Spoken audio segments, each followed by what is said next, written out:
മുള്ളങ്കി സാമ്പാർ എങ്ങനെ വെക്കുന്നതെന്ന് കാണിച്ചു തരാം. അപ്പോൾ ഇത് ചൂടായിട്ടുണ്ട്. ഞാൻ കുക്കിംഗ് ഓയിൽ ഒഴിക്കുന്നുണ്ട്. ഈ കുക്കിംഗ് ഓയിൽ ഉദ്ദേശിക്കുന്നത് ആരെന്ത് എണ്ണ ഉപയോഗിക്കുന്ന കുക്കിങ്ങിന് അത് ഉപയോഗിക്കാൻ വേണ്ടിയിട്ടാണ് ഞാൻ ഈ കുക്കിംഗ് ഓയിൽ എന്നുള്ള വാക്ക് ഉപയോഗിക്കുന്നത്. അപ്പോൾ അത് ആവശ്യത്തിന് എണ്ണ ഒഴിച്ച് കൊടുക്കുന്നുണ്ട്. ഇതിൽ കടുക് ചേർക്കാം.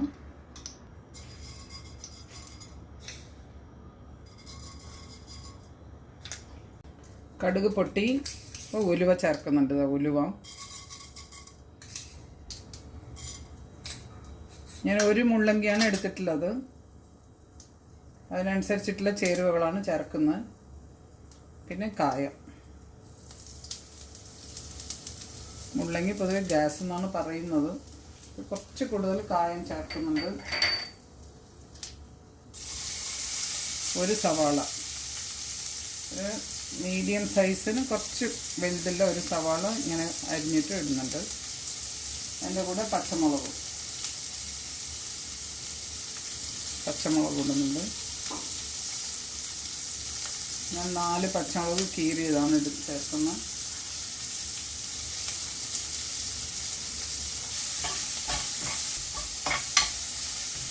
ഈ മുള്ളങ്കിക്ക് ഒരു പച്ച മണം ഉണ്ടാവും. അത് മാറിക്കിട്ടാനാണ് സാധാരണ എണ്ണയിൽ വഴറ്റുന്നത്. ഈ ഉള്ളിയിൽ തന്നെ ഞാൻ ആവശ്യത്തിന് ഉപ്പ് ചേർക്കാൻ പോകുന്നുണ്ട്.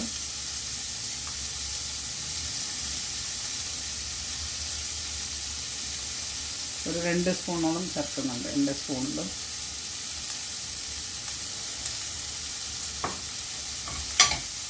ഇതേ മെത്തേഡിൽ തന്നെ ക്യാപ്സിക്കം സാമ്പാറും ഉണ്ടാക്കാം. ഇതേ സെയിം മെത്തേഡാണ് ഇപ്പം ഞാൻ ഉണ്ടാക്കുന്ന. മുള്ളങ്കിക്ക് പകരം മുള്ളങ്കി ഇട്ട് വഴറ്റുന്ന പോലെ ക്യാപ്സിക്കം ഒന്ന് വഴറ്റിയിട്ട് പൊടികളൊക്കെ ചേർത്ത് ഇപ്പം ഞാൻ എങ്ങനെ ഈ സാമ്പാർ വയ്ക്കുന്നു അതേ രീതിയിൽ വെക്കാം. ക്യാപ്സിക്കം സാമ്പാർ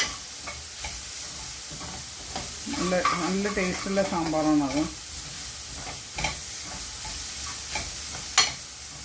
ഇനിയിപ്പോൾ ഞാൻ ഉള്ളി അങ്ങനെ വലുതായിട്ട് ഫ്രൈ ഒന്നും ആയിട്ടില്ല. ഒന്ന് ചെറുതായിട്ട് ഇങ്ങനെ ഇളക്കിയിട്ട് നമുക്ക് ഇതിൽ തന്നെ മുള്ളങ്കി ചേർക്കാം. മുള്ളങ്കി വട്ടത്തിലരിഞ്ഞതാണ്.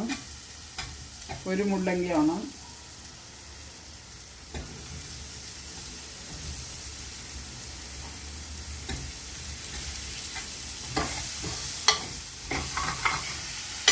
കുറച്ചൊന്ന് ഇങ്ങനെ ഇളക്കിയതിന് ശേഷം നമുക്ക് പൊടീസ് ആഡ് ചെയ്യാം.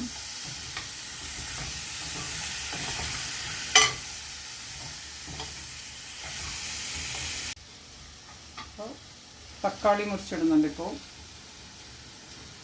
ഒരു മീഡിയം സൈസ് തക്കാളിയാണ് എടുത്തിട്ടുള്ളത്. എന്നുവെച്ചാൽ പരിപ്പ് ഇട്ടിട്ടാണ് പുളി ചേർക്കുന്നതുകൊണ്ട് തക്കാളി ഒരു മീഡിയം സൈസ് എടുത്തിട്ടുണ്ട്. കറിവേപ്പില ഇട്ടിട്ടില്ല എന്നുള്ളത് ശ്രദ്ധിക്കുന്നുണ്ടാവും ചിലപ്പോൾ. ഞാൻ കറിവേപ്പില ചേർക്കാൻ പോകുന്നത്. കറിവേപ്പില എപ്പോഴും അധികം ഫ്രൈ ആവാണ്ടിരിക്കുന്നതാണ് നല്ലത്. കുറച്ച് കറിവേപ്പില ഇപ്പോൾ ചേർക്കും.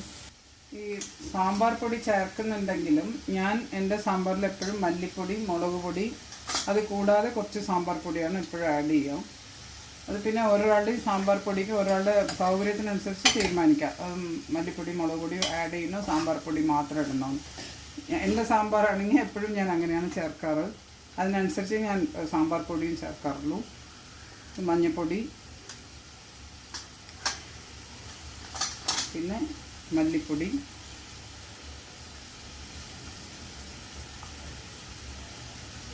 മല്ലിപ്പൊടിയും മുളക് പൊടിയും ഞാൻ ഈക്വലായിട്ട് ചേർക്കും.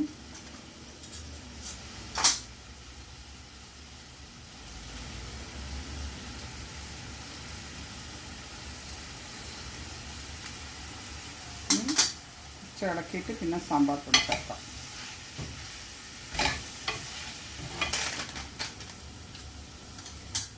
സാമ്പാർ പൊടി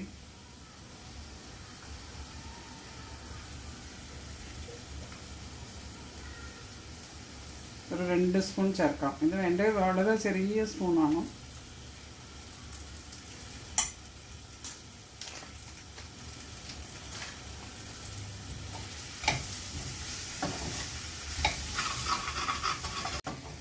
ഇപ്പം ഞാൻ ചേർത്തിട്ടുള്ളത് മഞ്ഞൾപ്പൊടി, മല്ലിപ്പൊടി, മുളക് പൊടി, പിന്നെ കുറച്ച് സാമ്പാർ പൊടിയും ആഡ് ചെയ്ത് കൊടുത്തിട്ടുണ്ട്. ഉപ്പ് നമ്മൾ ആദ്യം ഇട്ടു. അത് കൂടാതെ ആദ്യം കടുക്, ഉലുവ, കായം, സവാള, പിന്നെ മുള്ളങ്കി ചേർത്തു, തക്കാളിയും ചേർത്തു, പൊടീസൊക്കെ ഇട്ട് നന്നായി ഇളക്കിയിട്ടുണ്ട്. ഇനിയിപ്പോൾ ഇതിലേക്ക് പരിപ്പും പുളിയും ചേർക്കാം.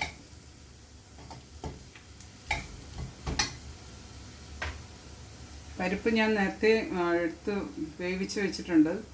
അതിൻ്റെ കൂടെ തന്നെ പുളിയും ഇങ്ങനെ വെച്ചിട്ടുണ്ട്. അപ്പോൾ പുളി നന്നായിട്ട് നമുക്ക് പിഴിഞ്ഞ് കിട്ടും.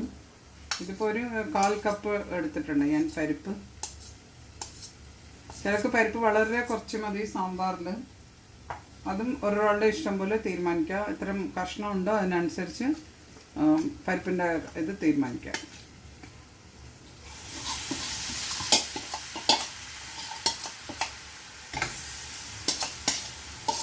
ഞാൻ പരിപ്പ് കുറച്ച് സമയം നല്ല ചൂടുവെള്ളത്തിൽ സോക്ക് ചെയ്ത് വെച്ചിട്ട് പ്രഷറിൽ വേവിച്ചു. അപ്പം നന്നായിട്ട് നമുക്ക് വെന്ത് കിട്ടും പരിപ്പ്. ചോറ് വേവിക്കുമ്പോൾ അതിൻ്റെ മേലെയാണ് ഈ പരിപ്പ് വേവിച്ചത്. ചിലർക്കത് അറിയില്ല, അതുകൊണ്ട് വേണ്ടി പറയുകയാണ്.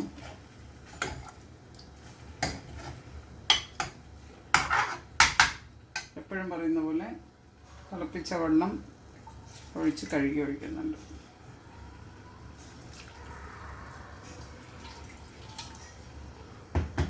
അപ്പോൾ ഇതിൽ പുളി പിഴിഞ്ഞത് ഞാൻ ചേർക്കുന്നുണ്ട്. നമ്മൾ പുളി പരിപ്പിൻ്റെ കൂടെ ഞാൻ വേവിച്ചെന്ന് പറഞ്ഞില്ലേ, അത് അത്രയും നന്നായിട്ട് പിഴിഞ്ഞെടുത്തു. നന്നായിട്ട് പിഴിഞ്ഞ് നമുക്ക് ഒന്നും വേസ്റ്റ് ആവാതെ അതിൻ്റെ ജ്യൂസ് എടുക്കാം. അപ്പോൾ ആ വേവിക്കുന്ന വെള്ളം ആദ്യം ഒഴിച്ചിട്ട് പിന്നെ വേറൊരു പാത്രത്തിലേക്കാണ് ഇപ്പം ഞാൻ പിഴിഞ്ഞത്. ഇതിപ്പോൾ നമുക്ക് എത്ര ഇത് ചാറ് വേണം എന്നുള്ളതിനനുസരിച്ച് വെള്ളം ആഡ് ചെയ്തിട്ട് മല്ലിയിലയുടെ ഒന്നും കൂടി ഒരു ടിപ്പും കൂടി പറയാം. സാമ്പാറിന് ഉപയോഗിക്കുമ്പോൾ എപ്പോഴും ഈ മല്ലിയിലയുടെ സ്റ്റെമ്മ് മാത്രം എടുത്താൽ മതി. മല്ലിയില നല്ലോണം ഉള്ളവർക്ക് കിട്ടുന്നവർക്കും അത് ഇഷ്ടംപോലെ എങ്ങനെ ഉപയോഗിക്കാം. അപ്പോൾ എനിക്കൊക്കെ കുറച്ച് ഇങ്ങനെ അവൈലബിൾ ആയതുകൊണ്ട് ഞാൻ എന്ത് ചെയ്യുന്നത് വെച്ചാൽ സ്റ്റെമ്മ് മാത്രം ഇടും സാമ്പാറിന്. നമുക്ക് ലീവ്സ് വേറെ ഇതിനെല്ലാം ഉപയോഗിക്കാമല്ലോ. അപ്പോൾ മല്ലിയില സ്റ്റെമ്മ് ഉണ്ടോ, മല്ലിയില സ്റ്റെം ഇതാണ് പരിഞ്ഞിടാൻ പോകുന്നത്.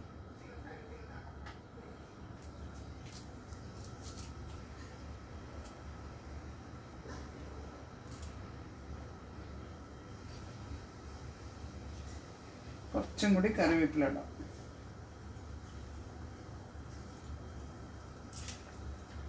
കറിവേപ്പില എപ്പോഴും പൊട്ടിച്ചിട്ടിടുന്നതാണ് നല്ലത്. കൂടുതൽ ഫ്ലെയിം മണം. ഈ കൺസിസ്റ്റൻസിയിലാണ് വെള്ളം ചേർക്കേണ്ടത്. ഇനി നമുക്കിത് അടച്ച് വെച്ചിട്ട് വെയിറ്റ് ഇട്ടിട്ട് പ്രഷറിൽ ഒരു വിസിൽ വിടാം. നമുക്ക് അടച്ചിട്ട് വെയിറ്റ് ഇട്ട് കൊടുത്തു. ഫ്ലെയിം കുറച്ച് കൂട്ടുന്നുണ്ട്. ഞാൻ നേരത്തെ സിമ്മിലാണ് വെച്ചിട്ടുണ്ടായത്. പറഞ്ഞ മാതിരി തീയെല്ലാം ശ്രദ്ധിക്കാനുണ്ട്. കുറച്ച് ഫ്ലെയിം കൂടിപ്പോയാലും ഈ കായം, ഉലുവ ഇതെല്ലാം വറുത്ത് സവാളയെല്ലാം മുള്ളങ്കിയെല്ലാം വഴറ്റുന്ന സമയത്ത് അടിക്ക് പിടിക്കും. അതുകൊണ്ട് ഫ്ലെയിമൊക്കെ വളർന്ന് ശ്രദ്ധിക്കാനുണ്ട്. അപ്പോൾ ഞാൻ വെച്ചു. ഇനി നമുക്ക് ഒരു വിസിൽ വരുമ്പോൾ ഓഫാക്കി പ്രഷർ പോയത് തുറന്ന് നോക്കാം. ഒരു വിസിൽ വന്നപ്പോൾ ഇപ്പോൾ ഓഫാക്കിയിട്ടുണ്ട്. ഇത് പ്രഷർ പോയിട്ട് നമുക്കിത് തുറന്ന് നോക്കാം. പ്രഷർ പോയി. നമുക്ക് നോക്കാം സാമ്പാർ എങ്ങനെയുണ്ടെന്ന്.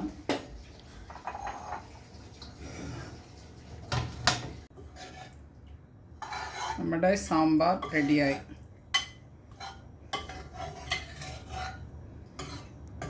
ഇനി നമുക്കിത് വേറെ പാത്രത്തിലേക്ക് മാറ്റാം. മാറ്റുന്നതിന് മുമ്പ് ഞാൻ എല്ലാം കണക്കാണോ എന്നൊന്ന് നോക്കട്ടെ.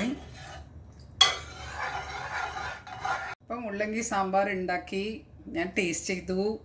വേറെ പാത്രത്തിലേക്ക് മാറ്റി കൊടുത്തു. അപ്പോൾ വളരെ സിമ്പിൾ സാമ്പാർ, പക്ഷേ വെരി ടേസ്റ്റി സാമ്പാറാണ്. കുറേ പേര് മുള്ളങ്കി ഉപയോഗിക്കാറേയില്ല, അതിൻ്റെ ടേസ്റ്റ് വ്യത്യാസം ഇഷ്ടപ്പെടില്ല എന്നൊക്കെ. അപ്പോൾ ഇങ്ങനെ സാമ്പാർ ഉണ്ടാക്കി നോക്കൂ. എന്നിട്ട് ഇഷ്ടപ്പെടുമ്പോൾ എനിക്കുള്ള കമൻസും ഫീഡ്ബാക്കും തരാൻ മറക്കണ്ട. പിന്നെ ഇഷ്ടപ്പെട്ടാൽ എല്ലാവരുമായിട്ട് ഷെയർ ചെയ്യൂ.